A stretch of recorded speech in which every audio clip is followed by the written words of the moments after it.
Have you ever agreed to something, then later wondered why you said yes? That feeling isn't random. It's psychology, specifically the principles of influence, working subtly in the background of our daily interactions.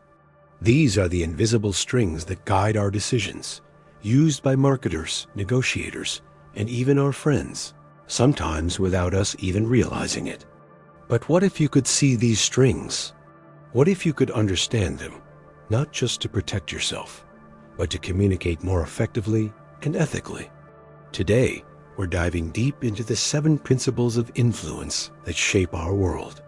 By the end of this video, you'll be able to spot them, understand them, and maybe even use them for good. First up is mirroring. This is when someone subtly copies your body language, your gestures, or your speech patterns. Imagine you're in a job interview. You lean forward, and the interviewer does the same. You use a particular phrase, and they repeat it later in the conversation. This isn't a coincidence.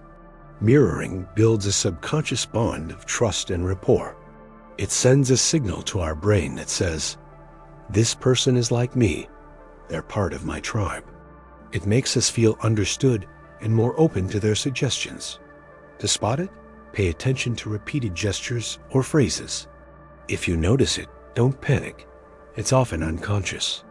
You can subtly change your own posture. If they follow, you'll know they're mirroring.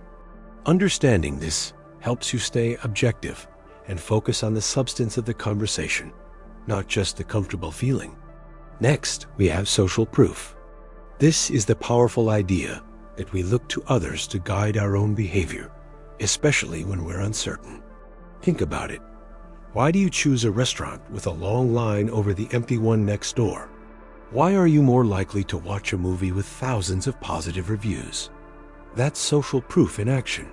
We assume that if a lot of people are doing something, it must be the right thing to do.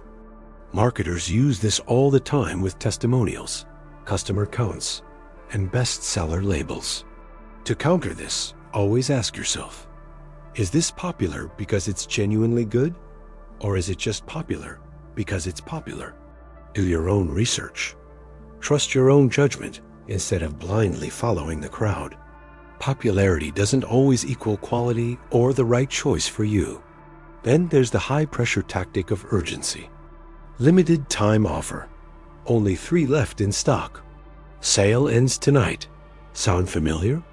Urgency creates a fear of missing out, or FOMO, which pushes us to make snap decisions without thinking things through. It short-circuits our rational brain and triggers our impulsive side. We are so afraid of losing a potential opportunity that we buy things we don't need or agree to things we haven't fully considered. When you feel this pressure, take a deep breath. Ask yourself, will the world end if I don't buy this right now? Almost always, the answer is no. Give yourself a cooling off period, even just 24 hours. A truly good deal will still be a good deal tomorrow. Our 4th principle is confidence. We are naturally drawn to people who appear confident and certain.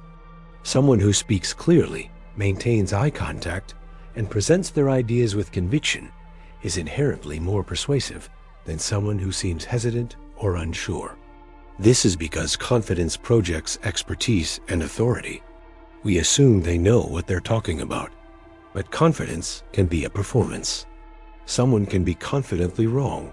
So, how do you see past the illusion? Focus on the facts, not the delivery. Ask probing questions. A truly knowledgeable person will welcome questions and be able to back up their claims with evidence. A person who is just acting confident might get flustered or evasive. The 5th principle is one of the most powerful: reciprocity, or the obligation to return a favor. If someone gives you a gift or does something nice for you, you feel an innate pressure to give something back. This is why charities sometimes send you free address labels in the mail, or why a colleague might bring you coffee before asking for your help on a project. It's a social lubricant, but it can be exploited. You might end up agreeing to a much larger request simply because you feel indebted over a small, unsolicited favor. To handle this, Learn to recognize the strategy. You can accept the initial favor, but consciously separate it from the request that follows. You are not obligated to say yes. A simple, "Thanks so much for the coffee, but I can't help with that report right now," is perfectly acceptable. Sixth, we have framing. This is all about how information is presented. The same fact can be perceived completely differently, depending on the frame. For example, a surgeon might tell you a procedure has a 90% success rate, which sounds great. Or they could say it has a 10% failure rate, which sounds terrifying.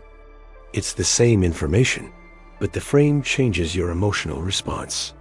Marketers frame prices as $9.99 instead of $10 to make it seem significantly cheaper.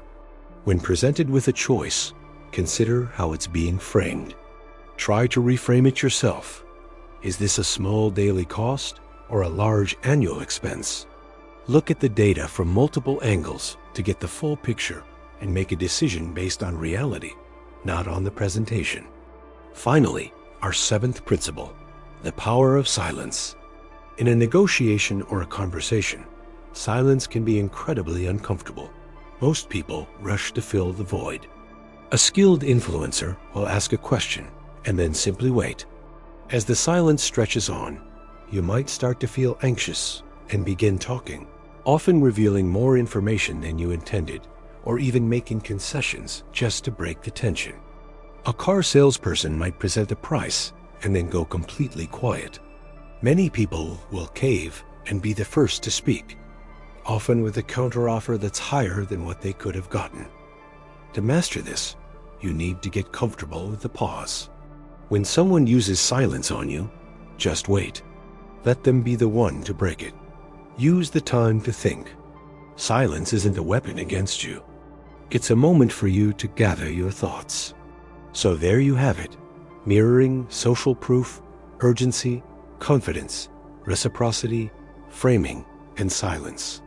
These 7 principles are constantly at play in our lives. By understanding how they work, you empower yourself. You're no longer a passive participant in your own decisions. You can navigate conversations with more awareness, make choices that are truly your own, and build more genuine, transparent relationships. It's not about being cynical. It's about being discerning. Thank you so much for joining me on this deep dive into the psychology of influence. If you found this helpful and want to learn more about how your mind works, make sure to hit that like button, subscribe to the channel, and share this video with someone who might benefit.